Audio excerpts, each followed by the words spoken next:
ये कहा जाता है कि मंत्रों से व्यक्ति की तबीयत सही हो जाती है, बिल्कुल सही या हो कोई जाती है, बीमारी है तो वो सही हो जाती बिल्कुल है। सही हो जाती है।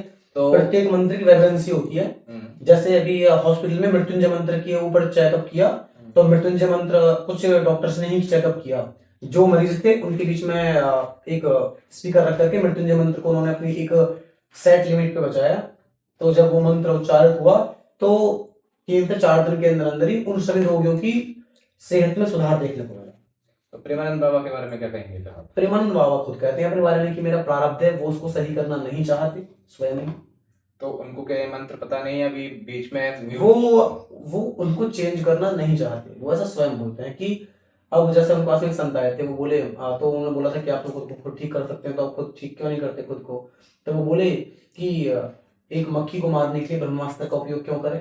तो फिर तो ये उन्हीं की एक इच्छा है, व्यक्ति के अंदर तब तक आत्मशक्ति या फिर स्वयं को सही करने के लिए जिज्ञासा भी होनी चाहिए। उनके पास तो जिज्ञासा है, लेकिन वो या तो उस जन्म मृत्यु के चक्कर से परे हैं, या फिर वो चीजों को समझ चुके हैं कि ये खुद को ठीक करने के बाद भी भौतिक जगत में ही रहना है, उससे अच्छा परम धाम। आपके सामने कुछ भागवताचार्य संतों के नाम लूंगा, तो आपको उनके बारे में 2 चीजें बतानी है कि वो क्या चीज अच्छी करते हैं और क्या चीज उनको सुधारनी चाहिए। प्रदीप मिश्रा जी। प्रदीप मिश्रा जी बहुत अच्छे स्त्री शिव कथा के प्रवक्ता हैं, और उनकी वजह से पूरे यूथ के अंदर चेंज देखने को मिला है।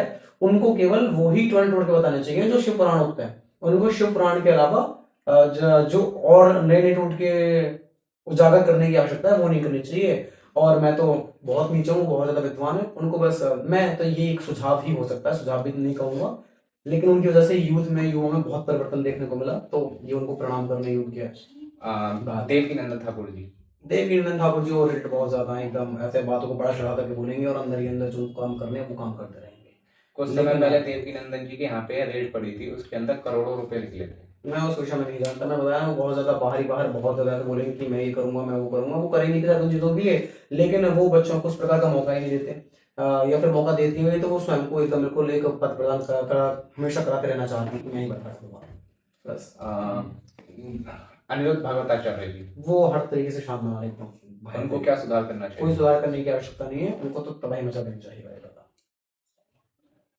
जगत गुरु शंकराचार्य जी, मैं प्रणाम करता हूँ उन्हें, उनके विषय में कुछ रामभद्राचार्य जी, ये मतलब ये अच्छे हैं, ठीक है। रामभद्राचार्य जी भी बहुत जो राम नाम जपते हैं, तो हमसे तो वो बहुत ही अच्छे हैं, बहुत बड़े पद पर हैं। उन्होंने तुलसी पीठ खुद बना दिया, वो खुद एक पीठ को क्रिएट करने के सामर्थ्य रखते हैं, खुद की चालीसा लिख दी उन्होंने, और लोगों से अपनी चालीसा को पढ़वा रहे हैं, हनुमान चालीसा को पीछे कर दिया। तो ऐसे व्यक्ति के विषय में मैं क्या कहूँ।